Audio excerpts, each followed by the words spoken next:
C'est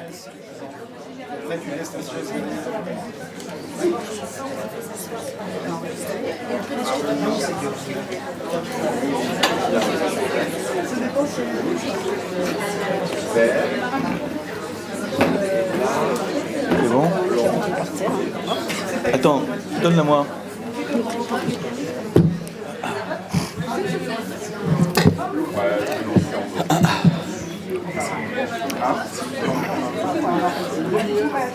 C'est un peu violent quand même, non? Ça va? Non, c'est très bien, Franck. C'est parfait. Bien, Franck. Bravo, merci. Le maître a dit. Merci. On commence. Ça y est, Hervé? Bonsoir à tous et merci d'être venus nombreux à cette 3e conférence du séminaire du rêve organisée par Jean-Michel Vives et Frédéric Vinault. Ils sont tous les deux présidents du conseil scientifique et membres du conseil scientifique du rêve. Et voilà, je vais laisser la parole à Frédéric qui va présenter Jean-Michel. Donc, bonsoir à tous. Jean-Michel Vives anime ce soir la 3e séance du séminaire. Peut-être certains d'entre vous étaient là à la première, mais je vais quand même le représenter. Donc, Jean-Michel Vives est professeur à l'université de Nice. Depuis une vingtaine d'années maintenant, il a impulsé un travail de recherche qui essaime notamment sur le lien entre art, psychanalyse et autour des médiations, ce qu'on appelle les médiations thérapeutiques par l'art. Donc jusqu'à présent, il y a eu 2 conférences, une qu'on a eu le plaisir de co-animer sur la question de l'improvisation. La seconde, c'était au mois de janvier. C'était Christian Hoffman qui était venu, et Ginette Hoffman qui était venue parler de Rosario, d'Obispo, qui schizophrène, artiste brésilien. Et ils étaient venus parler de ce qu'ils trouvaient d'intéressant dans son œuvre. Aujourd'hui, donc, Jean-Michel a intitulé son intervention « À partir de quoi crée-t-on ?»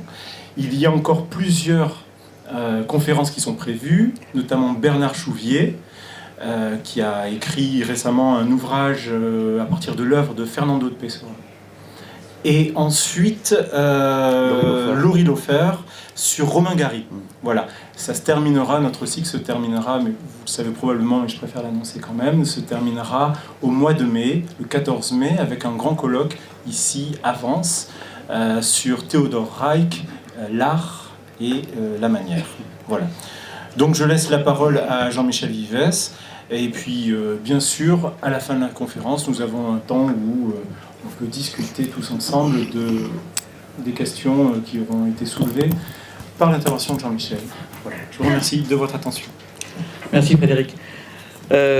Oui, alors comme Frédéric le rappelait, donc la précédente conférence qui avait été faite par Ginette et Christian Hoffman portait plutôt sur la question de l'objet. Que crée-t-on, hein? Et donc Ginette et Christian Hoffman nous avaient présenté ces magnifiques créations de Bispo, donc ce schizophrène artiste brésilien. Et donc aujourd'hui, la question que je voudrais aborder avec vous, c'est moins la question de qu'est-ce qu'on crée, de l'objet, hein, mais plutôt la question du lieu d'où on crée. Donc d'où crée-t-on? Alors cette question, elle a été abordée bien sûr par un certain nombre de psychanalystes, mais j'ai choisi ce soir de présenter les travaux de 3, essentiellement Freud, bien sûr, Lacan et Didier Anzieux, hein, puisque ces 3 psychanalystes nous proposent 3 propositions tout à fait intéressantes, qui ne se superposent pas, comme j'essaierai de vous le montrer, et qui nous donnent en fait 3 portes d'entrée dans la question de la création. Ensuite, une fois que j'aurai présenté ces 3 facettes, je reprendrai un travail que j'avais mené il y a quelques années grâce à Elisabeth Blanc, qui est en train de s'endormir déjà, grâce à Elisabeth Blanc qui m'avait sollicité pour travailler sur le petit Hans. Voilà. Et je montrerai justement comment ce petit Hans, qui est un personnage extrêmement connu pour les psychanalystes, puisque c'est une des 5 grandes psychanalyses, que Freud a mené, comment le petit Hans, en fait, nous permet de faire un pas supplémentaire, enfin en tout cas j'en fais l'hypothèse, par rapport à ces trois propositions que nous avons héritées de Freud, de Lacan et d'Anzieux. Alors tout d'abord, si on prend la position freudienne, Freud, vous le savez, est l'inventeur de la psychanalyse, et Freud, tout au long de son œuvre, s'est intéressé à la question de la création, et si on voulait essayer d'exprimer sa position de façon un peu directe et la plus simple possible, on pourrait dire qu'avec Freud, l'idée c'est que l'objet est un objet qui est retrouvé. Donc il y a une quête, et l'objet, il est moins trouvé que retrouvé, avec cette idée que cet objet qu'il s'agirait de retrouver, ça serait cet objet perdu que serait le sein maternel. Et donc, voilà, l'objet serait orienté par ce fantasme ou cette trace qui aurait été laissée par cet objet premier. Alors il y a deux textes sur lesquels j'aimerais m'appesantir ce soir, qui sont deux textes essentiels dans l'approche freudienne de la création. Le premier, c'est un texte de 1907 qui s'appelle « Le poète et l'activité de fantaisie ». Alors dans ce texte, Freud amène deux idées qui sont essentielles, puisqu'il élucide ce qu'il en est du plaisir esthétique. Comment se fait-il qu'on éprouve du plaisir à regarder les œuvres d'art, ce qui est quand même une vraie question. Et la deuxième question, c'est d'où vient le processus de création. Alors, la thèse que développe Freud en 1907 est la suivante. Le créateur, en retravaillant un fantasme qu'il habite, le rend transmissible à tous. Voilà. Donc la thèse freudienne en 1907 est assez claire. Il y a un fantasme qui, exprimé de façon brutale et directe, serait irrecevable par l'auditeur, le spectateur, qui vous voulez, celui qui contemple l'œuvre. Par contre, passé au travers du travail artistique, du style, eh bien, il va rendre ce fantasme transmissible et le spectateur va pouvoir jouir avec le créateur de ce fantasme. C'est ce que Freud dit dans la phrase suivante. « Le poète nous met en état de jouir désormais, sans reproche ni honte, de nos propres fantaisies. » Et ça, c'est une thèse que Freud avait déjà pressentie très tôt, dès 1897, lorsqu'il fait un échange de lettres avec Wilhelm Fliess, qui est un de ses amis. Et il avait pressenti que si on continuait à être intéressé et à jouir du drame d'Oedipe Roi, vous savez que Oedipe Roi a été une figure essentielle pour Freud à la découverte de la psychanalyse, il nous dit c'est parce que Sophocle met en scène, représente quelque chose qui nous concerne. C'est-à-dire que ce que nous voyons sur scène, c'est quelque chose par lequel nous avons été nous-mêmes concernés dans notre histoire, et à ce moment-là, la mise en forme de ce fantasme oedipien qui nous a animés nous permet effectivement non plus d'en être horrifié, de le tenir à distance, mais de pouvoir en jouir. Donc ça, Freud, dans cette lettre de 1897, le dit comme ça, en ces termes. « Chaque auditeur a été un jour en germe et en fantaisie cet Oedipe, et devant un tel accomplissement en rêve transposé ici dans la réalité, il recule d'épouvante avec tout le montant du refoulement qui sépare son état infantile de celui qui est le sien aujourd'hui, mais en même temps peut en jouir. » Voilà. Le deuxième texte qui est essentiel pour la compréhension de l'approche freudienne de l'art, c'est Un souvenir d'enfance de Léonard de Vinci. Alors c'est un texte que Freud écrit en 1910, et là où également il s'intéresse au processus de création à partir de ce qu'il appelle une analyse de Léonard de Vinci. C'est-à-dire que dans ses lettres, il dit « Tiens, je me suis payé un petit cas là avec Léonard, j'ai allongé Léonard sur mon divan. » Donc il appréhende ce travail comme une cure psychanalytique, et il s'intéresse essentiellement à deux choses. La première chose, c'est un souvenir, qui est le premier souvenir que Léonard nous dit avoir de son enfance. Et ce souvenir, Léonard le rapporte dans ses cahiers. Vous savez, Léonard avait des cahiers où il notait des idées, il faisait des croquis, enfin vous les avez tous vus. Et il s'est beaucoup intéressé, vous le savez, au vol, au vol des oiseaux et aux machines volantes.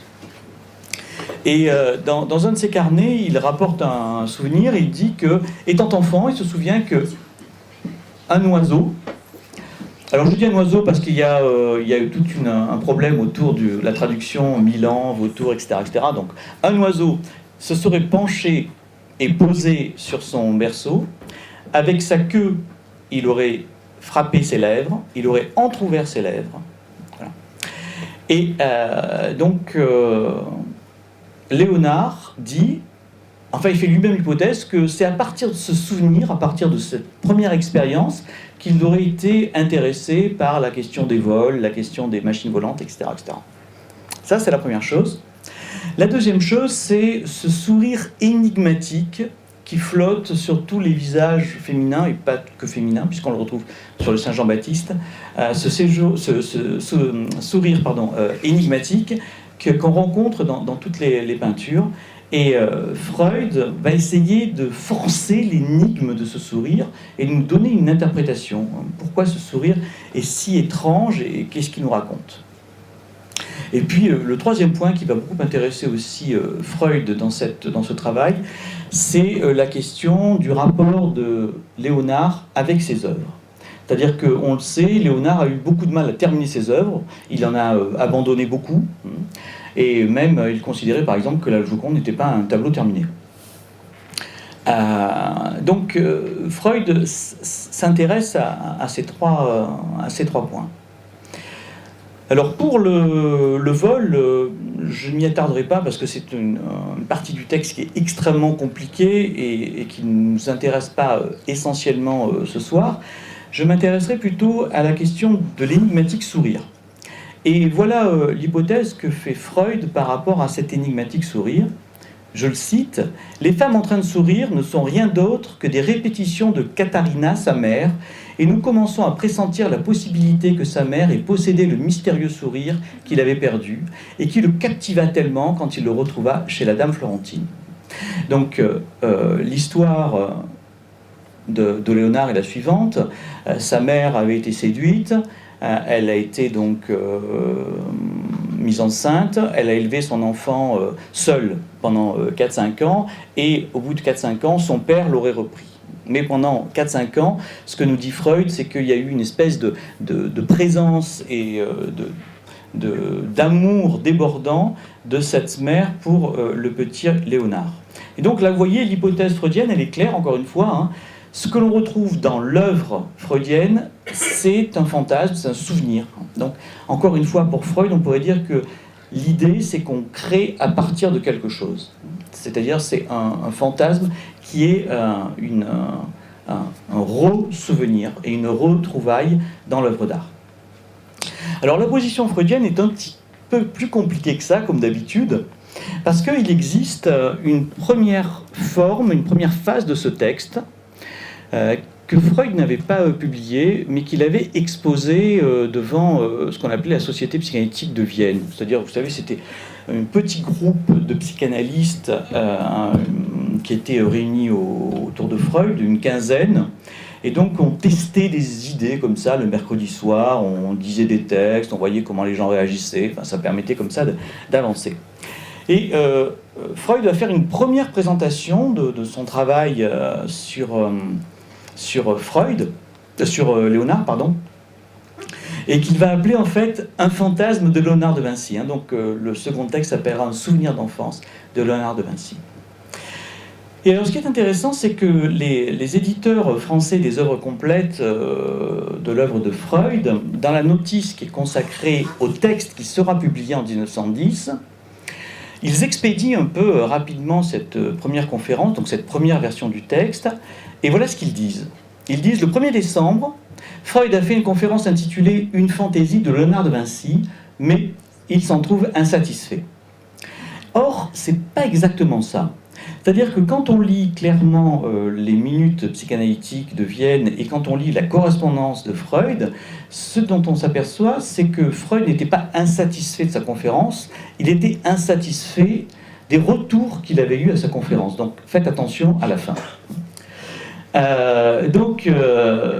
Freud, effectivement, dans les minutes de psychanalyse, dit à la fin « Le professeur Freud remercie pour conclure de l'attention qui lui a été accordée et de la participation active et regrette seulement que la discussion n'ait pas mis davantage de matériel à sa disposition. » Et dans un échange de lettres avec Ferenczi, il est encore plus direct. Voilà ce qu'il dit. « Je suis peu satisfait de la conférence sur Léonard de Vinci. Je n'ai rien entendu de bon en guise de réponse, et d'Adler même un fatras inhabituellement plat et hors de propos. » Voilà. Donc, ce qui permet de dire que c'est moins la conférence qui pour lui était inintéressante que le dialogue qui s'était instauré avec ses disciples. Et d'ailleurs, c'est extraordinaire, je ne veux pas vous les donner, mais quand on voit les réponses qui sont données, c'est « Ah, maître, c'est extraordinaire, après ça on ne peut rien dire, non, il n'y a pas de possibilité de pouvoir critiquer quoi que ce soit. » Bon, voilà. Donc Freud se sentait un petit peu seul ce soir-là. Ce qui est intéressant, c'est que Freud propose en fait deux lectures assez différentes dans cette conférence et dans le texte qui va être publié. Et c'est deux options qui ne sont pas tout à fait superposables, et je ne suis pas sûr que Freud ait eu totalement raison d'abandonner sa première version pour ne publier que la seconde. Voici la première version.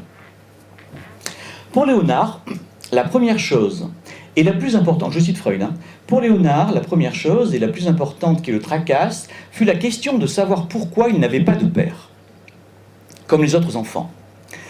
C'est de cette constellation que provient son besoin passionné de recherche et de rumination. Avec l'énorme capacité qui était la sienne, il avait transposé sa libido en pulsion de recherche, et cela resta ainsi. Cette première recherche de l'enfant est bien sûr vouée à l'échec en raison de l'insuffisance de sa capacité cognitive.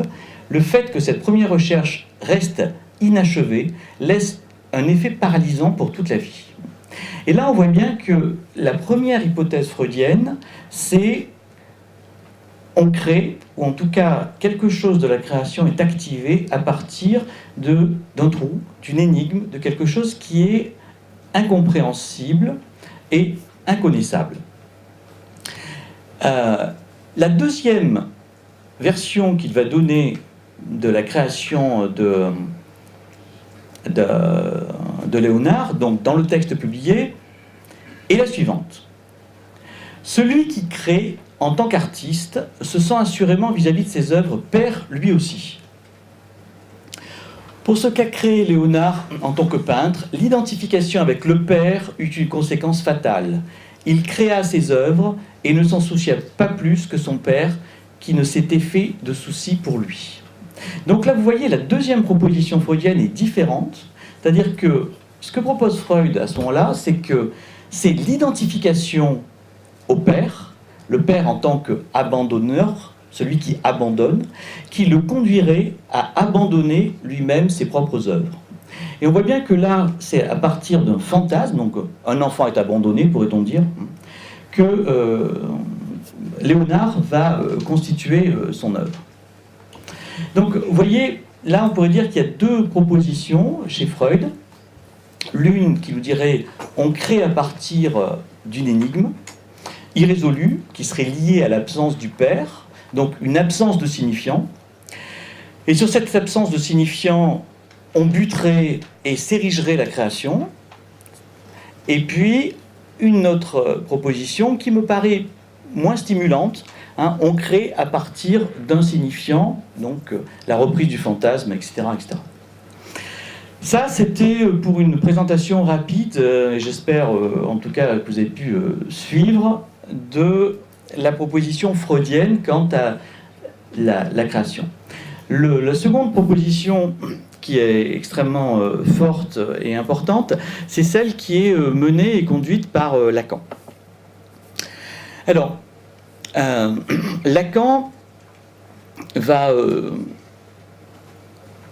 faire l'hypothèse que la création est réalisée à partir de, non pas ce sein qui aurait été perdu, mais à partir d'un morceau de réel auquel nous n'aurons jamais accès.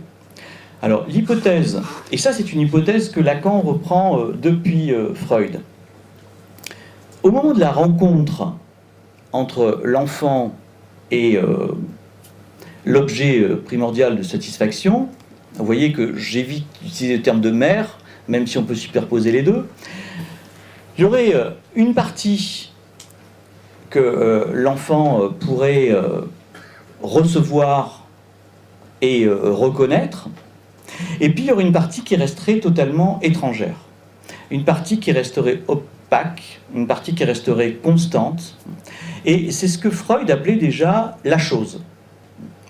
La chose avec cette dimension d'indéfini, quelque chose qui s'opposerait justement à l'objet. L'objet, c'est ce qui est effectivement reconnaissable, qu'on peut retrouver. La chose, c'est ce qui serait au contraire inconnaissable et à jamais non reconnu. Alors, cette chose, Lacan va la situer au cœur même du processus de sublimation, qui est le processus que la psychanalyse dont la psychanalyse va faire l'hypothèse comme étant le support même de la création.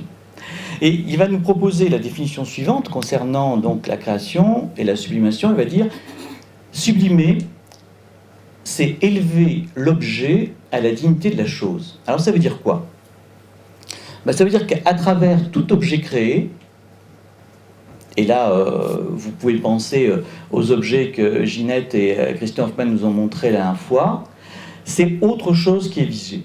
Et on le voyait très bien, c'est-à-dire qu'on voyait des arrosoirs qui étaient transformés de telle façon que, à travers cet objet que nous voyons, c'était autre chose qui était présentifié. Voilà. Donc avec cette dimension comme ça d'énigme et quelque chose d'incompréhensible. Alors, cette chose, c'est à la fois ce qui va orienter, dit Lacan, notre quête désirante, et c'est en même temps quelque chose qui va aussi nous paraître toujours inquiétante. Parce que si on venait à retrouver cet objet, eh bien, on s'abîmerait, et il y aurait une disparition de la dimension subjective. C'est ce que nous raconte par exemple la quête arthurienne. Vous vous souvenez peut-être qu'il y en a un seul qui va trouver le Graal à la fin, vous savez, la quête des chevaliers de la table ronde. À la fin, il y en a un seul, c'est Galahad, qui va trouver le Graal. Il trouve le Graal, il regarde à l'intérieur, à ce moment-là, il meurt. Et bien ça, on pourrait dire que c'est vraiment la métaphore de l'impossibilité de retrouver l'objet absolu du désir. C'est-à-dire que dès que l'objet absolu du désir, si l'objet absolu du désir était retrouvé, alors on s'y abîmerait et on disparaîtrait. C'est le destin de Galahad. L'hypothèse, pourrait-on dire, de Lacan, ça serait que la création, c'est ce qui permettrait à la fois de venir contacter cet objet primordial sans s'y abîmer. Donc en gros, ça serait quelque chose qui travaillerait sur la révélation, mais au sens de, à la fois révéler au sens de dévoiler, mais aussi révéler au sens de revoiler. Donc il y aurait à la fois quelque chose qui viserait à montrer cet espace de la chose et en même temps à le tenir à distance. Ça, c'est la deuxième proposition qui est celle de Lacan. Alors, si on essaie maintenant de situer la proposition de Freud par rapport à la proposition de Lacan, on pourrait dire que pour Freud, la création trouve essentiellement sa source dans l'élaboration d'un fantasme, d'une construction infantile, alors que pour Lacan, elle s'effectuerait ex nihilo. Alors ça, c'est un terme qui est un peu compliqué. Si cette question vous intéresse, je vous engage à lire un très beau texte de Jean-Daniel Cos, paru dans un ouvrage que Frédéric Vinault et moi-même avons dirigé, qui s'appelle « L'imitation thérapeutique par l'art », un petit peu de pub. Donc le texte, c'est un texte de Jean-Daniel Cos sur la création ex nihilo, justement. Et donc, ex nihilo, c'est-à-dire que ça ne serait pas justement à partir d'un fantasme ou à partir d'un souvenir, comme Freud nous le raconte dans Léonard de Vinci, mais ça serait l'apparition, comme ça, d'un signifiant. Et ce signifié, on tenterait justement de venir borner, cerner cet espace de la chose qui est inconnaissable. Donc avec Freud, nous sommes du côté de l'objet à retrouver, de la réalité psychique, du fantasme, et avec Lacan, on est du côté de la chose, du réel, et de cette tentative de donner une forme à ce qui échappe à toute représentation. Donc avec Freud, il conviendrait de rendre représentable et partageable un fantasme qui permettrait de créer ce que Freud appelle une légère narcose. Ça, c'est une très belle expression de Freud. Freud dit l'art, en fait, c'est une légère narcose qui nous permet d'accepter de vivre. Donc, vous voyez, il y a une vision, encore une fois, on est en 1928, et il y a une vision freudienne, encore une fois, qui est un peu pessimiste, alors que pour Lacan, on pourrait dire que avec l'art, on serait plutôt du côté de l'éveil. Pas du côté de l'endormissement freudien, mais plutôt de l'éveil. Troisième position, c'est la position de Didier Anzieux. Donc Didier Anzieux nous offre une troisième voie en 1996. Donc 1996, c'est la fin de son œuvre. Didier Anzieux, c'est un psychanalyste français qui a eu une importance assez importante et qui était, dans un premier temps, un élève de Jacques Lacan, et puis ensuite qui s'en est séparé pour proposer une construction assez différente.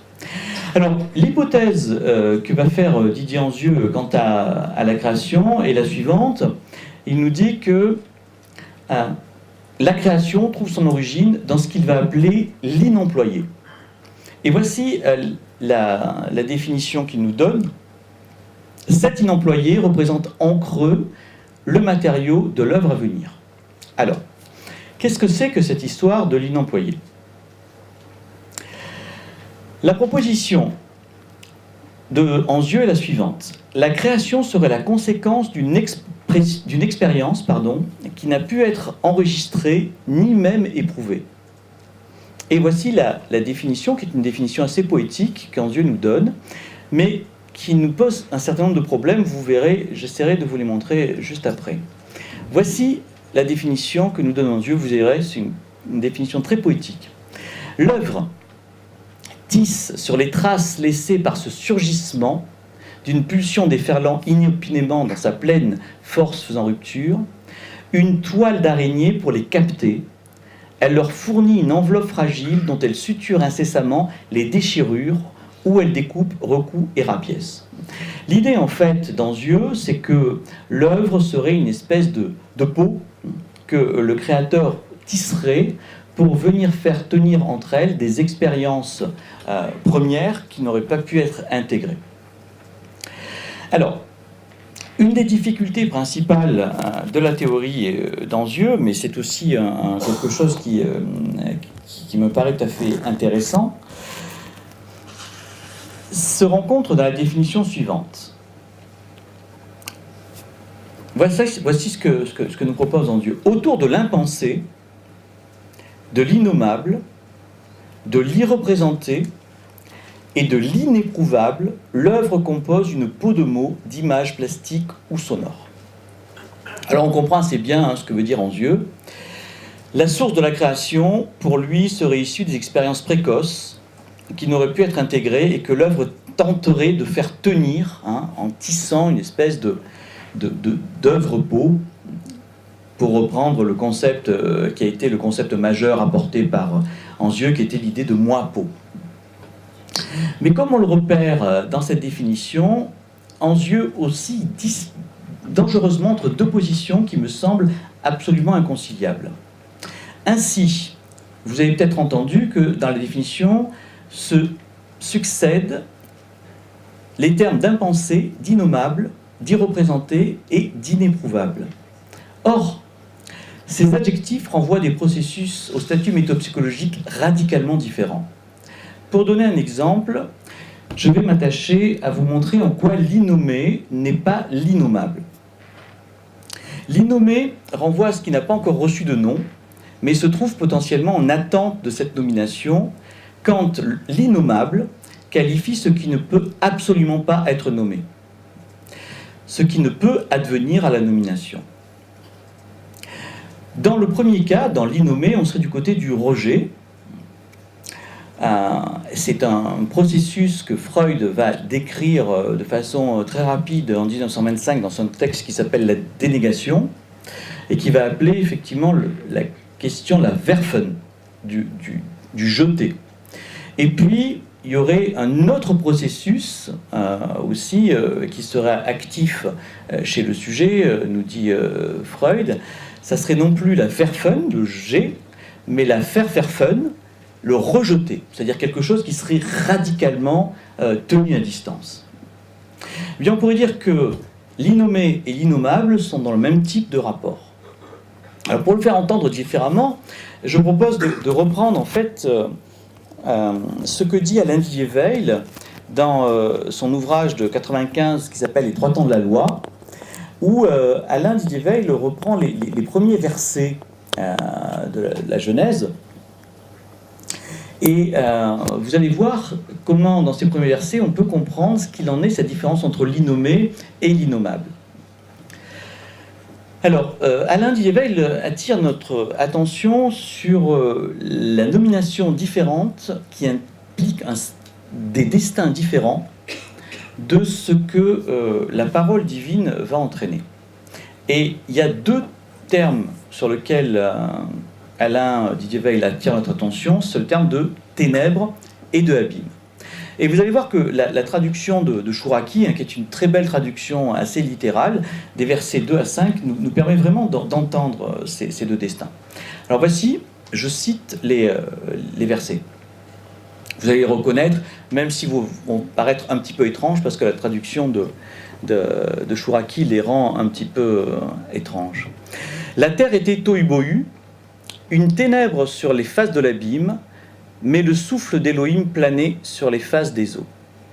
Élohim dit, « Une lumière sera, et c'est une lumière. » Élohim voit la lumière, quel bien. Élohim sépare la lumière de la ténèbre. Élohim crie à la lumière jour, à la ténèbre il avait crié nuit. Donc à la lecture des premiers versets de la Genèse, ce qu'on repère, c'est que si la ténèbre va ensuite acquérir le nom de nuit, abîme n'accède pas à la nomination. Donc on pourrait dire que la ténèbre relève de la dimension de l'innommé, puisqu'elle va dans un second temps être nommée nuit, alors que l'abîme va rester compact en lui-même, ce morceau de réel qui n'accédera pas à une autre nomination que abîme. Alors si nous reprenons les adjectifs proposés par Anzieux, et si nous les éclairons à partir de cette différence que nous avons faite précédemment entre innommé et innommable par rapport à ce que Alain Didier Weil nous dit, on pourrait dire que l'impensé, tel que nous en parle Anzieux dans sa définition, avec l'impensé, donc, nous comprenons ce qui aspire à être pensé et qui pourra l'être un jour. Et puis après, il utilise le terme d'innommable.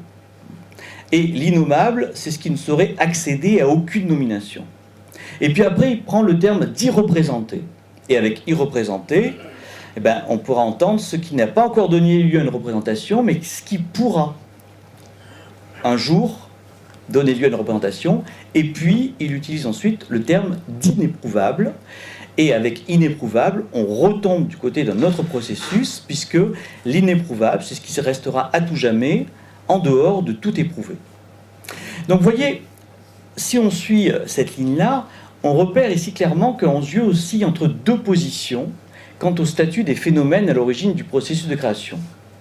Et d'un mot à l'autre, ce processus est soit potentialisé comme pouvant advenir au symbolique, soit le mot d'après, il est présenté comme radicalement à jamais non reconnu. Cette oscillation constitue, à mon sens, à la fois la faiblesse de la définition de Anzieux, mais également un des intérêts de sa théorisation, parce qu'elle permet effectivement un point de contact avec la pensée de Jacques Lacan. C'est peut-être pas pour rien, c'est peut-être des restes de transfert, puisque Lacan avait été l'analyste d'Anzieux et que ça laisse toujours des traces. Donc on pourrait dire que deux pôles se dessinent ici à travers la pensée de Anzieux. Le premier pôle, ça serait l'idée qu'il y a effectivement ces expériences qui sont difficiles, effractantes, mais qui vont quand même être, dans un second temps, métabolisées, intégrées, et qui vont donner lieu effectivement à des représentations sur lesquelles la création pourra prendre appui. C'est ce que l'école lyonnaise de nos amis Bernard Chouvier, Anne Brun et René Roussillon, vous entendrez un des éminents représentants la prochaine fois, appelle le travail de symbolisation. Et d'ailleurs, c'est sans doute la position que Didier Anzieux défend le plus régulièrement, puisque la définition qu'il donne à un moment de la création, il dit « La création met en œuvre, en les mettant dans une œuvre, les mouvements pulsionnels, les émois, les sensations inélaborées. » Et encore une fois, vous entendez le « inélaboré » et non pas le « inélaborable ». Et vous avez compris que c'était absolument pas la même chose.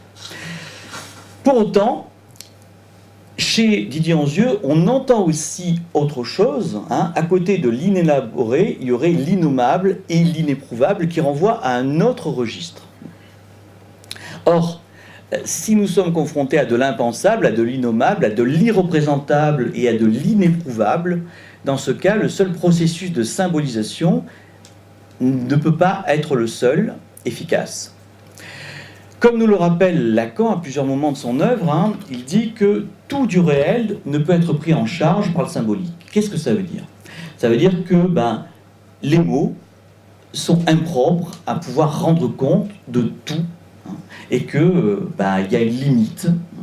Et c'est ce reste que Lacan va appeler le réel. Et à partir de là, on pourrait dire que il y a certes de l'irreprésenté, mais il y a aussi de l'irreprésentable. Il y a certes de l'innommé, mais il y a également de l'innommable.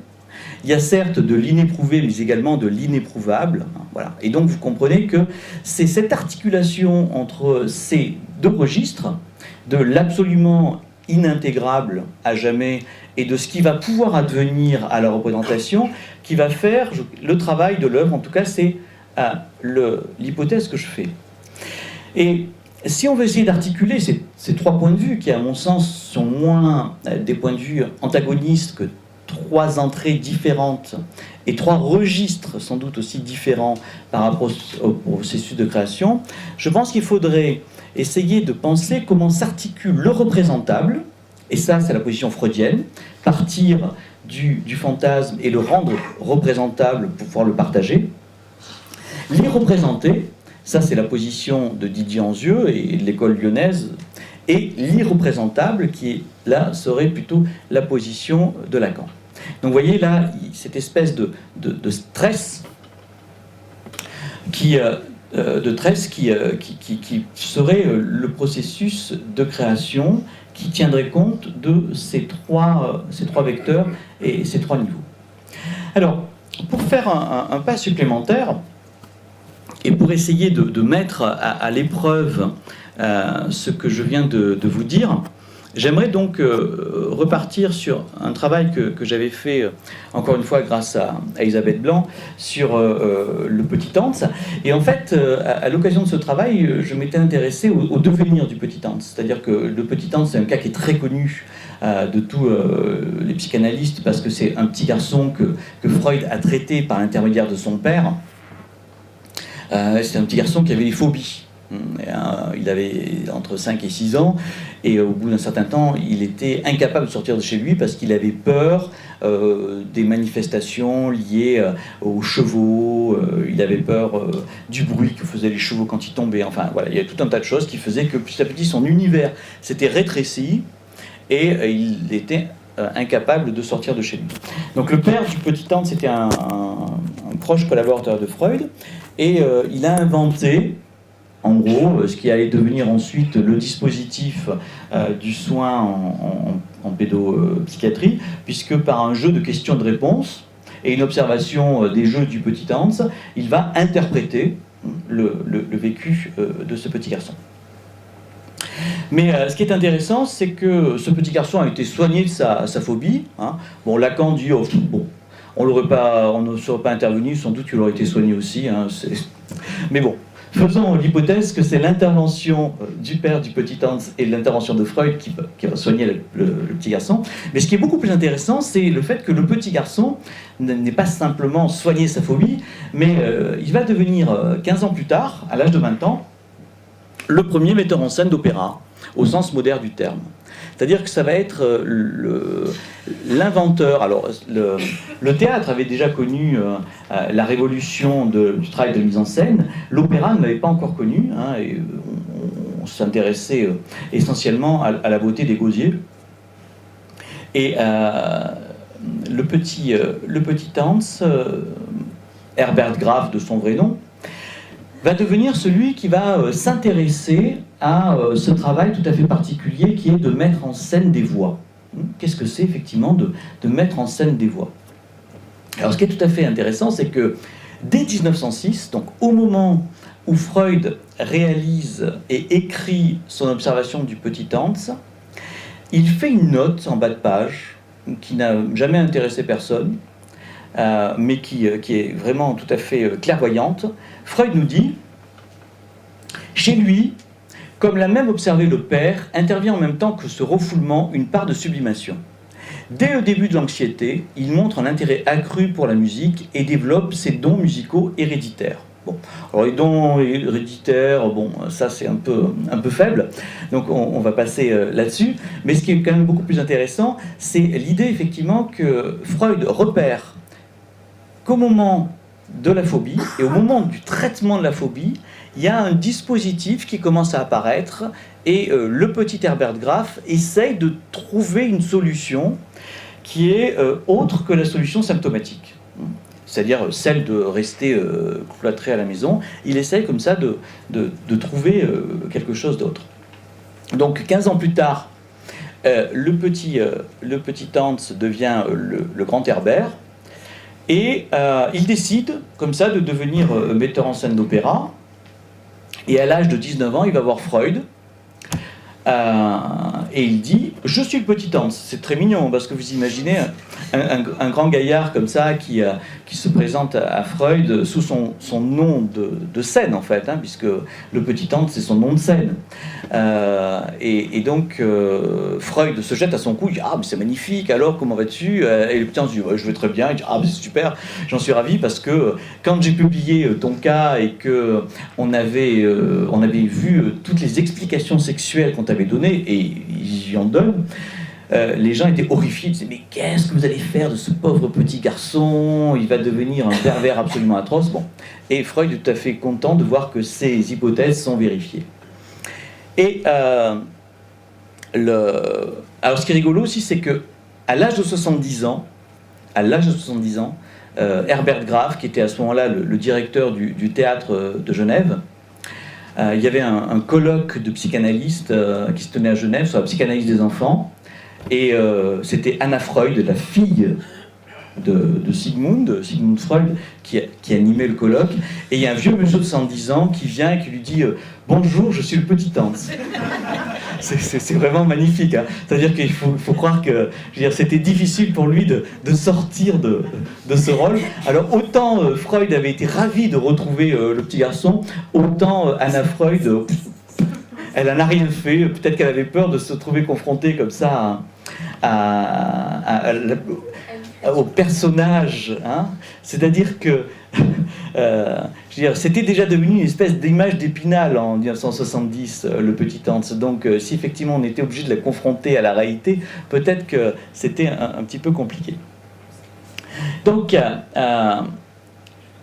Herbert Graf, en fait, devient metteur en scène et juste avant sa mort, quelques mois avant sa mort, il va répondre à une interview.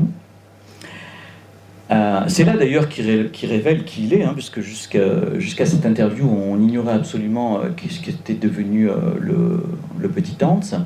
Et voici ce qu'Herbert Graf dit alors qu'il a 70 ans. Hein. Même les productions les plus improvisées étaient suffisantes pour enflammer mon imagination, et avant qu'il soit longtemps, je commençais à m'exercer à reproduire les merveilles que j'avais vues à l'opéra. D'abord avec un théâtre enjoué, que je construisis avec l'aide de ma sœur à la maison, et plus tard dans les représentations scolaires. Donc,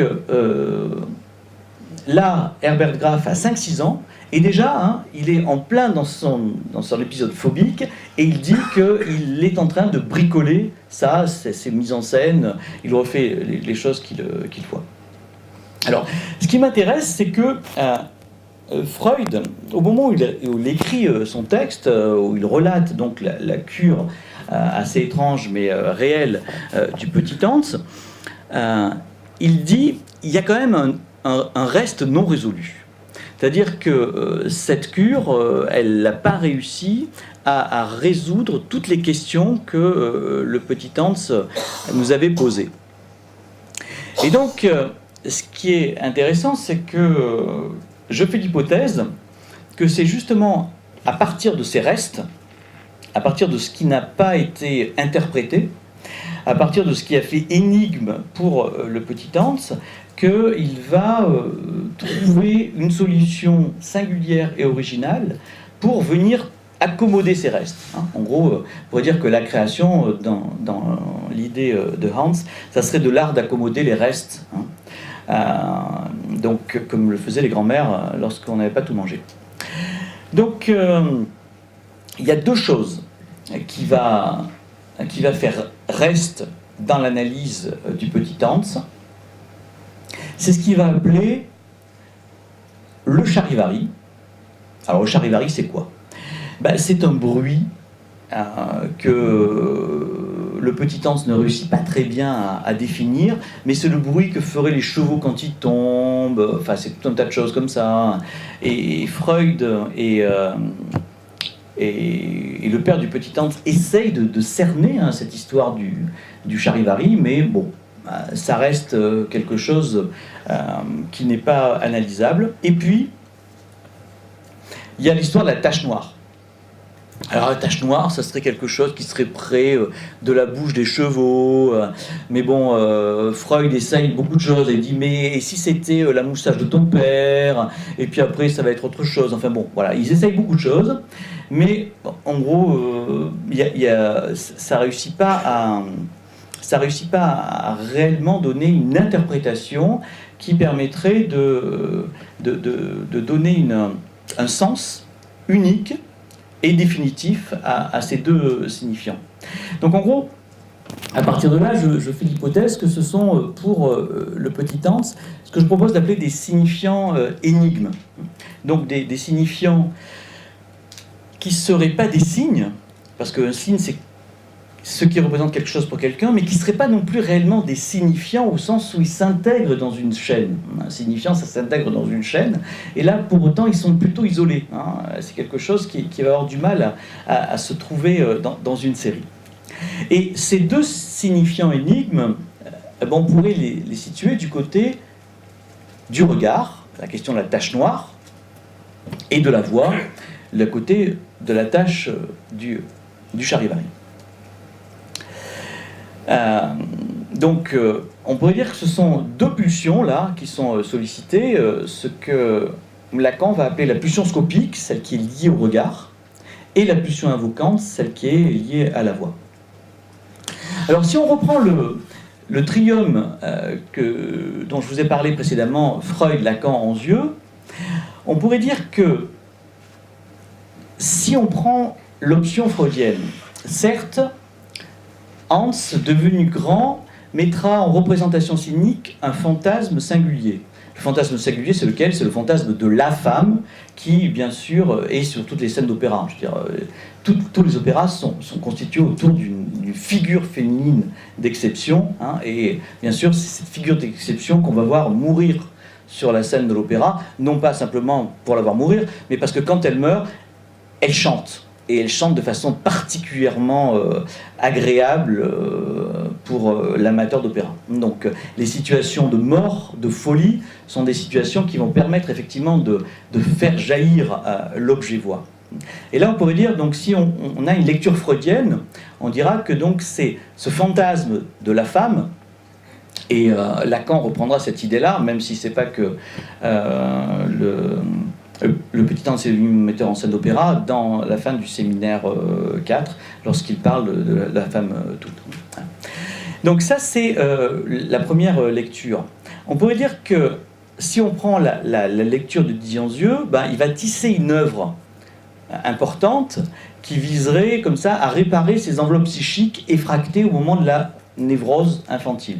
Ça serait la thèse d'Anzieux.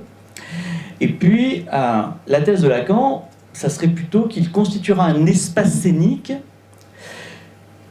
qui viendrait, tel le potier, donner une forme au vide. Puisque, après tout, je veux dire, dessiner une scène, c'est, comme vous voyez ici, des murs, et au milieu du vide. Mais c'est donner une forme à ce vide, comme le potier donne une forme à travers le vase. Et ça serait plutôt la thèse de Lacan. Alors, même si ces trois propositions sont intéressantes, et je pense que ça serait intéressant de les développer, mais je ne le ferai pas ce soir, j'en ferai une autre qui n'est pas en opposition avec ces trois premières propositions, mais qui est une autre piste.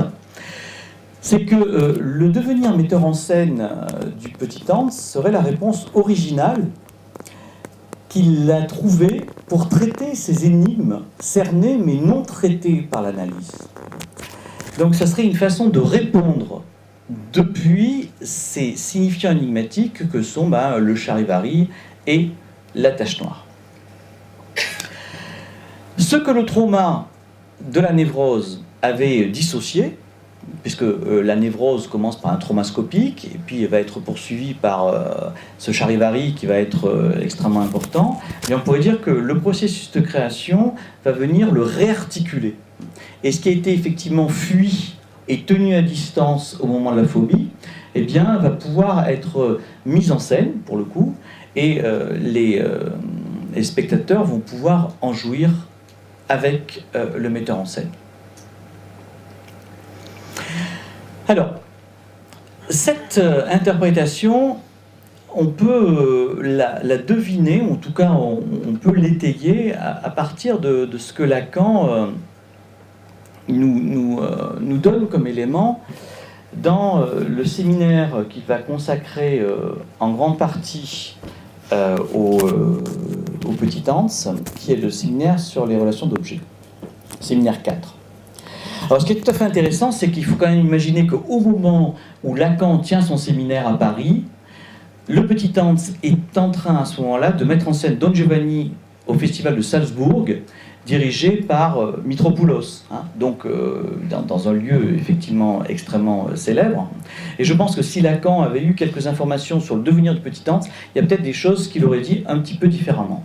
Mais ce qui est intéressant, c'est qu'il y a quand même des intuitions chez Lacan qui sont tout à fait intéressantes et qui vont dans ce sens-là. Alors voici ce que dit Lacan dans une de ses leçons, et vous allez voir pourquoi c'est quelque chose qui me paraît intéressant. Un autre élément, nous dit Lacan, fait durant un long moment sujet d'interrogation pour le père comme pour Freud, c'est le fameux charivari, tumulte, bruit désordonné. Ce charivari qui reviendra sous plus d'un angle au cours de l'interrogatoire du petit Hans sans que jamais, à aucun moment de l'observation ou de l'interprétation, ne nous en soit donné de façon avérée.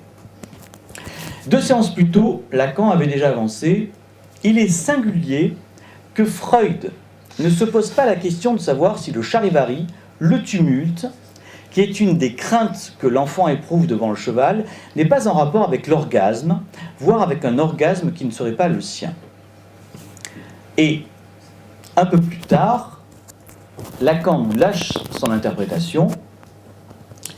Beaucoup plus loin dans l'observation, nous verrons apparaître la petite Anna, qui est la sœur du petit Hans, comme bien gênante par ses cris, que nous ne pouvons pas ne pas identifier, à condition que nous ayons toujours l'oreille ouverte à l'élément signifiant, au cri de la mère dans ce fantasme. Et là, en fait, Lacan nous donne en fait l'interprétation qui est la sienne, mais qui n'est pas que la sienne, puisque vous allez voir que Freud l'avait déjà faite. Le charivari aurait à voir avec le cri de jouissance maternelle. Et Freud avait déjà lui-même fait cette hypothèse, même si Lacan refuse de la lire, puisque jusqu'à la fin, le père du petit Hans semble peiner à l'accepter. Et voici ce que dit le père du petit Hans à une question que lui pose Freud. Voici ce qu'il dit. « Par contre, je n'ai aucune preuve directe qu'il ait, comme vous le pensez, épié un coït des parents. Or, quand on sait que le petit Hans a quitté la chambre de ses parents à plus de 4 ans, on peut imaginer effectivement que c'est une possibilité, ne serait-ce que pour faire la petite sœur. Donc, ce qui est intéressant, c'est qu'on peut voir que même dans la Vienne extrêmement éclairée du début du XXe siècle, il y a quelques points aveugles qui continuent à exister. Donc, l'idée que va donner Lacan, c'est que à l'origine de ce charivari, il y aurait bien sûr les chevaux, etc., mais ça serait, on pourrait dire, la couverture que donnerait le petit Hans, mais l'origine, ça serait les cris, ou en tout cas les gémissements qu'il aurait pu entendre concernant la jouissance maternelle.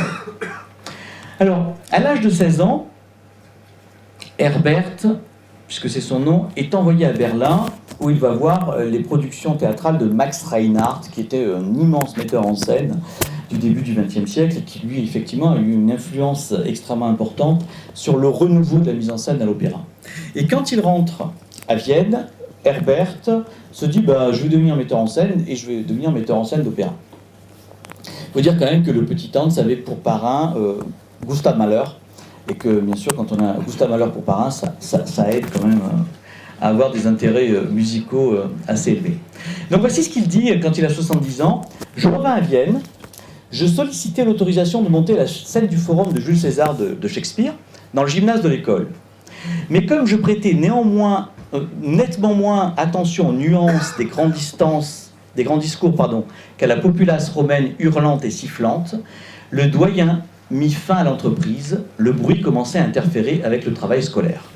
Alors vous voyez, ce qui est intéressant, c'est que dès les premières tentatives de mise en scène d'Herbert Graf, ce qui l'intéresse, c'est moins les articulations du discours que les déchets liés à la voix, c'est-à-dire tout ce qui renvoie, pourrait-on dire, au cri, au sifflet, ce qui vient présentifier l'objet voix dans sa proximité la plus grande. Juste 2 secondes pour changer la cassette. D'accord. Très bien, merci. Donc, vous voyez, dès les premières expériences de mise en scène d'Herbert Graf, ce qui le sollicite particulièrement, c'est pas les articulations du texte, c'est pas la compréhension, c'est pas la question de la signification, mais c'est la question justement de ce qui excède le sens, et donc la question de la voix justement. Donc ce qu'il va ensuite travailler de façon essentielle à l'opéra. Et puis, il va y avoir ensuite ce deuxième signifiant énigme auquel vont être confrontés le père du petit Hans et Freud, qui sera cette question de la tache noire. Et là, encore une fois, cette question de la tache noire, c'est quelque chose qui ne sera pas résolu et qui va solliciter la question du regard. D'ailleurs, Freud va cerner quelque chose de ça à un moment de son exposé, puisqu'il va dire que à un moment, le petit Hans pourrait presque avoir un passage qu'on pourrait qualifier de fétichiste. Il va s'intéresser de façon assez importante aux sous-vêtements de sa mère. Et donc, Freud va dire, là, il y a quelque chose où c'est du côté du regard, mais en même temps, il essaye effectivement de voiler quelque chose de ce rapport à la castration féminine. Donc, ce qu'on pourrait voir, et l'hypothèse que je fais, vous la voyez, c'est que dès le moment où il élabore sa phobie, à l'aide de l'intervention de Freud et essentiellement des interventions de son père, parallèlement, Herbert Graf met en scène un dispositif qu'il invente, et ce dispositif, c'est quelque chose qui va viser justement à réarticuler différemment ces deux objets qui sont le voix et le regard, et de les réarticuler dans une œuvre d'art. Voilà. Donc là où ces objets avaient fait irruption et violence, lui, il va les réarticuler pour en faire une œuvre. Alors, je vais terminer là-dessus pour qu'on ait un petit peu de temps pour discuter. La mise en scène d'opéra, donc ce dispositif que le petit Hans va inventer au fur et à mesure, sollicite de façon singulière l'articulation de la voix et du regard. Et c'est ça qui est intéressant, parce que ce qui est important de repérer, c'est qu'à l'opéra, on n'est pas que du côté de l'écoute. je veux dire, si c'était que du côté de l'écoute, on ne mettrait pas des milliers, voire des dizaines de milliers d'euros dans des décors, des costumes, tout le travail de la mise en scène. Donc c'est bien cette tentative d'articuler la voix, puisqu'après tout, on va aussi à l'opéra pour jouir la voix, mais le regard. Et vous savez que dans les moments de plus grande émotion, à l'opéra, on a souvent tendance comme ça à fermer les yeux pour se laisser embarquer et jouir encore plus de la voix. Donc on voit bien que là, il y a une espèce de lutte entre ces deux objets, entre le regard et la voix, qui est une lutte qui n'existe pas au théâtre, par exemple. On ne ferme pas les yeux pour mieux comprendre. Mais par contre, à l'opéra, on peut fermer les yeux pour mieux jouir de la voix. Donc on pourrait dire que Herbert, c'est celui qui tente, au moment où il devient adulte, de réarticuler ce voilement et ce dévoilement de ces deux objets que sont la voix et le regard. Là, on pourrait dire qu'il était sous le regard persécuteur dans la phobie. C'est le phobique, c'est celui effectivement qui se dit que s'il sort, il va comme ça être regardé ou être happé par l'espace. Donc il devient un point de mire. Et à partir de la création de la scène d'opéra, il transforme ce point de mire en point de fuite. Puisque effectivement, une œuvre d'art, c'est quelque chose qui est troué toujours par cette dimension du réel et qui fait qu'on passe d'une position de sidéré, en principe, à une position de désidéré. Alors, une dernière chose, pour vous montrer dans un autre contexte comment ce transfert sur ce signifiant énigme qui découpe un bout du réel permet à un moment à un sujet de continuer à vivre et de créer. Je vais prendre un cas qui m'avait été rapporté, je ne le connaissais pas, par Alain Didier Veil, qui est le cas d'une mystique qui s'appelle Etty Hillesum. Alors Etty Hillesum, c'est une jeune femme juive qui a passé plusieurs années dans un camp de concentration, qui est morte assassinée. Mais j'ai lu ses mémoires et elle dit quelque chose qui est tout à fait intéressant dans son journal. Elle raconte comment elle a réussi à survivre dans le camp de concentration. Ça, c'est une vraie question. Je veux dire, comment elle avait réussi, elle, à continuer à essayer de créer et à survivre. Elle dit qu'elle avait trouvé dans la contemplation du ciel, à travers les nuages, une certaine couleur bleue intense qui, échappant à toute possibilité d'enfermement, indiquait qu'il restait quelque chose, un reste. Vous voyez, là encore une fois, on est du côté du reste, de quelque chose d'inassignable, un reste sur lequel elle pouvait prendre appui pour rester vivante et continuer à écrire. Donc cette couleur intense, indéfinissable et radicalement ailleurs, en échappant au pouvoir de contention et d'organisation du monde des barbelés, introduisait dans sa vie un signifiant énigme lui permettant de créer cet effet de mise en perspective temporelle et artistique, là où l'enfermement et la violence nazie faisaient d'elle le point de mire d'un système concentrationnaire fou. À partir de là, et pour terminer, je voudrais dire que l'hypothèse que j'aimerais soutenir, c'est que le lieu d'où nous créons pourrait être compris comme cet élément réel qui permet de transformer, en le trouant, le point de mire que nous sommes sous le regard persécuteur, en point de fuite, à partir duquel le sujet s'éprouve comme ne pouvant être assigné à aucune résidence. Voilà. Je vous remercie pour votre patience, et puis maintenant j'attends vos questions si vous en avez.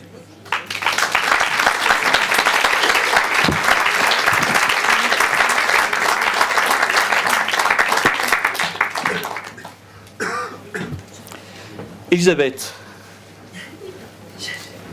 C'est une vraie question. Ah bah.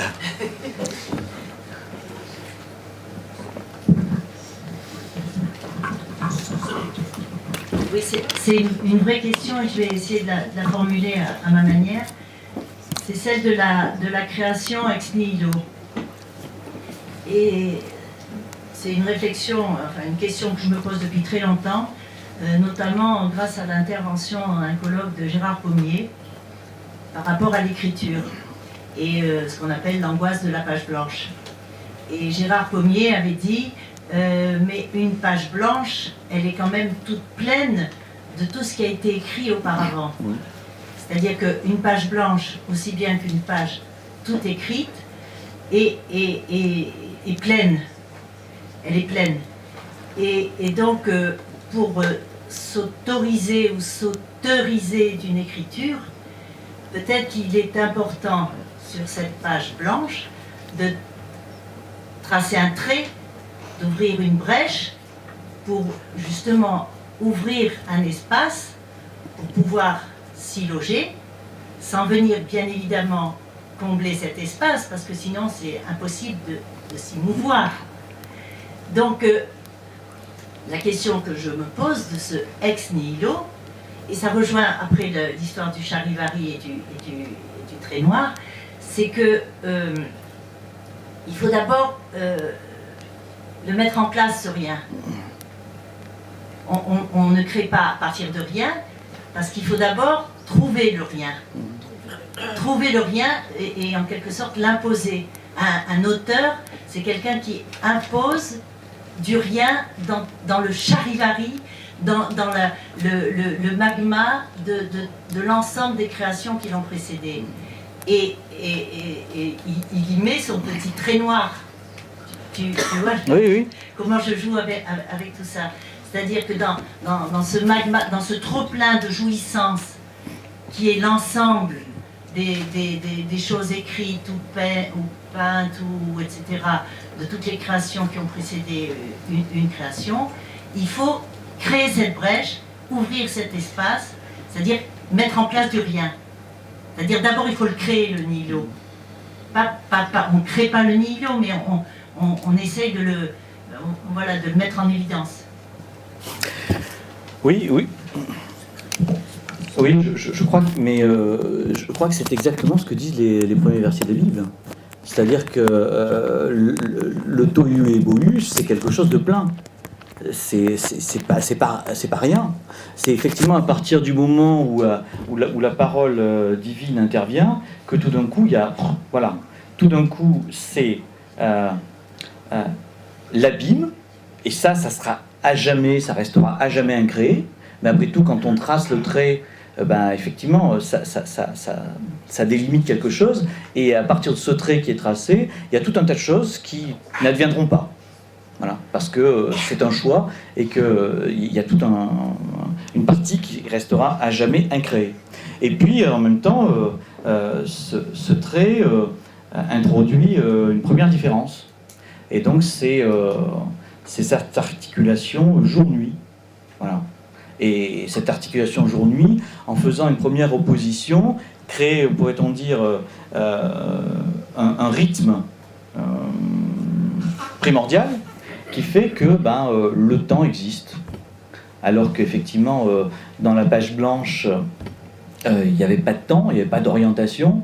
À partir du moment où on fait ce trait noir, il y a une orientation, la page devient orientée, il y a un temps, et je crois que c'est exactement la même chose. Mais ce qui est intéressant, c'est que en faisant ce trait, on laisse aussi tout un tas de choses incréées. Et c'est cette tension entre la dimension de création et la dimension d'incréable qui me paraît intéressante de mettre en tension. Merci à toi.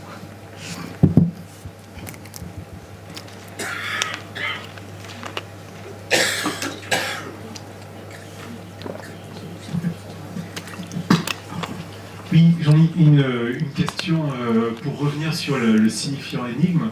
C'est intéressant la façon dont tu poses les choses, parce qu'on sent bien que du côté pour revenir au petit Hans, du côté de Freud et de son papa, il y aurait une volonté, une velléité d'en faire un irreprésenté. Ouais, absolument. Qui tendrait à enfin une représentation. Tout à fait. Et le choix, en tout cas, dont témoigne Hans, laisse entendre autre chose. Mais du coup, je trouve que c'est intéressant peut-être ça rééclaire la question du transfert, des restes de transfert, des butées dans le transfert, qui peuvent être parfois pris comme de l'irreprésenté en attente, parfois même peut-être un échec. aussi du côté du clinicien, ou peut-être d'un patient qui serait dans une volonté de justement de tout dire de son inconscient, par exemple. Et là, ça vient rééclairer aussi la question de l'association libre, de la règle fondamentale. Dites tout, non. À quoi ça me confond entre... Et donc, je trouve que c'est intéressant parce que ça vient vraiment interroger la pratique du transfert au quotidien. Tu pourrais revenir là-dessus, c'est-à-dire cette tension comme ça entre irreprésenté, irreprésentable. Comment tu le conçois au sein du transfert? Parce que aussi, peut-être le risque de ta présentation de ce soir, ça serait d'envisager que la sublimation est un destin préférentiel de la cure. Or, c'est loin d'être le cas. Non. Donc, qu'en est-il justement de l'irreprésentable lorsqu'il n'est pas soumis à sublimation, mais qu'il fait partie d'une cure, et on sait bien qu'il y a de nombreuses cures qui finalement ne choisissent pas la sublimation comme ici. Ouais. Alors c'est vrai que chez Freud, et d'ailleurs c'est tout à fait touchant de voir cet effort avec lequel, je veux dire, ils essayent de faire rendre gorge à ces énigmes, voilà. Et le petit Hans, ce qui est tout à fait remarquable, c'est que lui, il cède pas là-dessus. Il dit non, c'est pas ça. Toutes les propositions qu'on lui fait, du non, enfin voilà. Et Freud et le père du petit Hans ne sont pas tout à fait satisfaits de ça. Mais il faut quand même resituer l'analyse à la période où elle se situe. Nous sommes en 1905-1906. Et on pourrait dire qu'on est dans cette espèce de fantasme qu'on va pouvoir rendre compte de tout. On est quand même dans la période glorieuse de la naissance de la psychanalyse. Et l'idée, c'est qu'on va pouvoir faire sens de tout. Et il va quand même falloir attendre quelques années et la cure de l'homme au loup pour qu'il y ait l'introduction de ce point de réel, qui ne va pas être appelé comme ça par Freud, mais qui sera l'eurofoulé originaire, ce qui sera repris ensuite en 1915 dans son texte sur l'inconscient, et sur le refoulement. Mais donc, on peut dire que dans cette période-là, je veux dire, on va pouvoir effectivement tout expliquer. Hans nous rappelle qu'effectivement, c'est pas le cas. Alors, par rapport aux cures que nous conduisons, bien sûr qu'effectivement, tous les patients ne choisissent pas la sublimation, ou en tout cas au sens de la création. Parce qu'après, il y a d'autres formes de sublimation. Je veux dire, toutes les sublimations ne conduisent pas à la création artistique. Et c'est vrai que c'est l'idée qu'il y ait... Alors, tu vois, parce que je glorifie pas pour autant uniquement la question de l'irreprésentable. Je veux dire, je suis pas un fétichiste de ça. J'essaye de faire tenir ensemble les trois positions qui me paraissent trois positions intéressantes. La question de Freud, donc, qui est la question du fantasme. Analyser le fantasme, ça a aussi un sens dans la cure. Et il nous le montre encore dans les années 20 lorsqu'il analyse le fantasme Un enfant est battu, et avec tous les effets que ça peut avoir dans la cure. La question d'Anzieux et de l'école lyonnaise au sens large, qui est celle effectivement de l'irreprésenté, c'est-à-dire de ce qui n'a pu, à cause de l'immaturité de l'enfant, à cause du fait que ça a dépassé ses possibilités d'élaboration, être représenté, mais qui dans le cadre de la cure pourrait être rejoué et donc donner lieu à représentation à partir des constructions de l'analyste, parce que là on sera moins du côté de l'interprétation que du côté de la construction.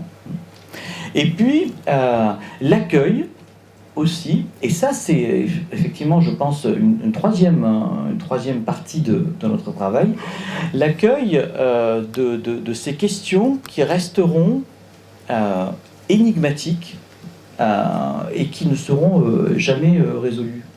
Mais je crois que j'ai lu hier d'une seule traite le dernier bouquin de Catherine Millot, La vie avec Lacan. 100 pages, ça se lit comme un roman, c'est superbe, je vous engage à le lire.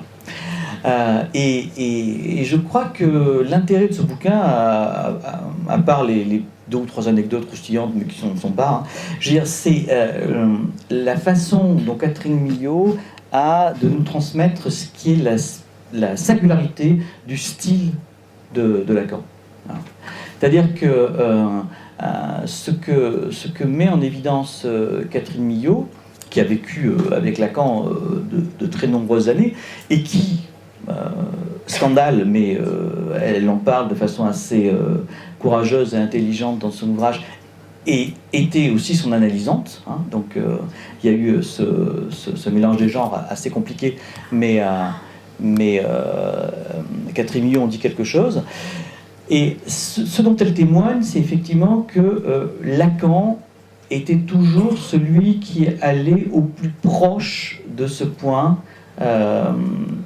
inanalysable, incompréhensible, ininterprétable. Alors, ça n'empêchait pas d'avoir ces interventions de type imaginaire ou symbolique, qui viennent effectivement donner du sens, qui viennent effectivement orienter le patient par rapport à l'identification, des choses comme ça. Mais elle disait que ce qui était caractéristique de ces interventions, et ce qui était le plus... en tout cas, ce qui pour elle avait eu l'effet de faire chuter ses angoisses, ses symptômes les plus massifs, c'était effectivement le fait qu'il se confrontait, et il confrontait le patient, souvent sans ménagement, dit-elle, à ces points inanalysables. Donc c'était lui qui allait les chercher. Et donc, tu vois, c'est même plus quelque chose qui serait de l'ordre du transfert et des manifestations qui seraient... Parce que Freud, dans son texte en 1915 sur la dynamique du transfert, il nous dit qu'il y a du matériel qui arrive dans le transfert qui n'est pas une répétition, mais qui est comme ça des choses, des blocs dont on ne sait pas très bien que faire. C'est intéressant parce que je crois que c'est ça qu'il perçoit dans ce texte. Mais malheureusement, Freud ne nous en dit pas grand-chose. Mais ce que nous permet de comprendre Catherine Milhaud dans son très beau bouquin, c'est qu'effectivement, il y a quelque chose chez Lacan qui allait solliciter ça. Voilà. Et donc, qui amenait l'analysant à devoir se confronter à ces questions-là. Après, comment il les gère, comment il les traite, ça relève de ses choix. Mais là, il y a une orientation de la cure qui est quand même très spécifique et passionnante. Voilà. Il faut lire le bouquin de Catherine Milhaud. Qui est aussi la femme de Gérard Pommier. Moi, je suis pas dans les ragots. Contrairement à toi.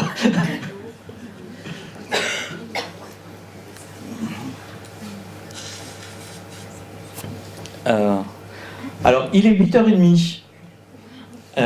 Catherine, une question. Une dernière question. D'accord, une dernière question, nous dit Catherine Milhaud. Notre amphitryon. Oui, Franck. Alors, je me pose une petite question à propos du rapport avec la distinction un peu arbitraire qu'on peut faire entre l'art classique, où on représente quelque chose, et l'art contemporain, qui est plutôt de l'ordre du non représenté, de l'abstraction, que ce soit en danse, que ce soit en art pictural, etc. Et est-ce qu'on peut établir des ponts entre donc les trois courants que vous avez énoncés, donc irreprésenté, représenté, représentable, pour essayer de faire un petit parallèle, et puis cet art classique ou art contemporain, qui pour ma part m'interroge toujours en me disant mais je suis touché par quelque chose et je n'en connais pas la cause, par exemple pour l'art contemporain. Alors que pour l'art classique, je peux imaginer pourquoi je suis touché parce qu'on raconte telle histoire. Ouais. Ou quoi. Alors, rapidement, c'est vrai que Freud a des choix extrêmement classiques. C'est quand même extraordinaire. Freud vit à Vienne au début du XXe, il y a Berg, il y a Schoenberg, il y a les sécessionnistes, enfin bon, tout l'art nouveau qui est en train de se mettre en place, et ça l'intéresse absolument pas, et il se tient très à distance de ça. Donc c'est vrai que dans un texte qui s'appelle Le Moïse de Michel-Ange, Freud nous dit « Je ne suis touché par l'art qu'à partir du moment où je peux comprendre par quoi il agit sur moi. » C'est pour ça qu'il nous dit bon, pour la musique, voilà, voilà, ça, c'est quelque chose qui m'intéresse pas trop. Ou en tout cas, peut-être qu'il le touche, parce qu'il était quand même d'une grande culture musicale, malgré ce qu'il dit. Mais voilà, ça, il sait pas comment ça fonctionne, donc il s'en tient à distance. Alors, est-ce à dire que l'art classique fonctionnerait du côté du représenté et l'art moderne de l'irreprésentable? Je crois que c'est une ligne fracture qui est tout à fait injuste et fausse. Il y a un très beau texte de Frédéric Vinault qui travaille justement sur les petits pans dans la représentation, comment les représentations, même les plus classiques, contiennent en elles-mêmes des bouts d'irreprésentables. Voilà. Et que même une œuvre extrêmement qui raconte une histoire, comme tu dis, hein, eh bien, possède des points de ce que je pourrais qualifier comme des signifiants énigmes. Voilà. Et je crois que c'est dans la tension qui existe entre ce récit qui nous est fait et ces points qui viennent crever la toile d'une certaine manière, que le plaisir fonctionne aussi. Donc on n'est pas, tu vois, du côté simplement, d'un côté la représentation, de l'autre la non-représentation, mais la non-représentation déjà travaillait la représentation depuis toujours. On pourrait dire la même chose pour le théâtre, qui est quelque chose qui te touche, mais le théâtre contemporain, le plus contemporain, je pense à Rodrigo Garcia par exemple, hein, il n'est pas uniquement dans quelque chose qui serait du déchaînement pulsionnel, c'est quelque chose qui est extrêmement construit. Hein. Et donc on voit bien que c'est toujours dans la tension entre ces trois pôles, et c'est pour ça que ces trois pôles m'intéressent, qui serait la question du représentable, de l'irreprésenté et de l'irreprésentable, que toute œuvre d'art se positionne. Même s'il va à un moment ou à un autre privilégier un des pôles, les autres pôles, à mon avis, ne peuvent pas être absents. Parce que si on n'était que d'un seul côté, par exemple, si on n'est que du côté du représentable, c'est le théâtre de boulevard. Voilà. C'est-à-dire que, voilà, si le théâtre de boulevard, il n'y a pas de... Ouais, il n'y a pas quelque chose, effectivement, qui vienne faire vibrer le texte et nous le rendre intéressant. Alors bon, ça peut amuser, mais bon, ça n'a pas valeur d'œuvre d'art. Et si on n'est que du côté de quelque chose qui serait irreprésentable, c'est insupportable. C'est-à-dire que, souviens-toi de ce qui s'était passé c'était 95, je crois, ou 2005, pardon, au Festival d'Avignon. L'histoire des larmes, Yann Fabre, tout ça, je ne sais pas si tu étais... Non, j'ai vu des images. Voilà. Donc, je veux dire, moi j'étais à la représentation de Yann Fabre. Je veux dire, les gens partaient par grappes. C'est-à-dire que tout d'un coup, il y avait une représentation qui, pourtant, moi, me semblait de l'ordre de la mise en forme, de la mise en scène. Donc à partir du moment où on dessine une scène, on n'est plus confronté à une immédiateté, mais c'était malgré tout beaucoup trop immédiat pour la plupart des spectateurs pour pouvoir le recevoir. Voilà. Donc je crois que, tu vois, ces trois pôles sont toujours à l'œuvre depuis une œuvre du XVIIe ou même du théâtre antique jusqu'au théâtre le plus contemporain. Et pour que ça fasse œuvre et que le spectateur puisse le recevoir, il faut que ces trois pôles soient concernés. Voilà. Très bien. Merci.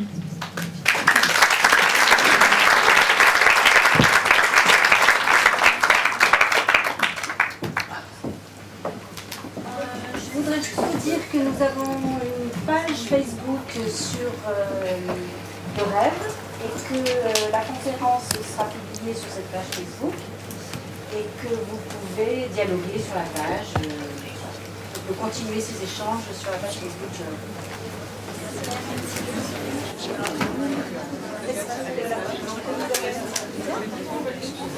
Je vais l'appeler. Si je l'appelle pas.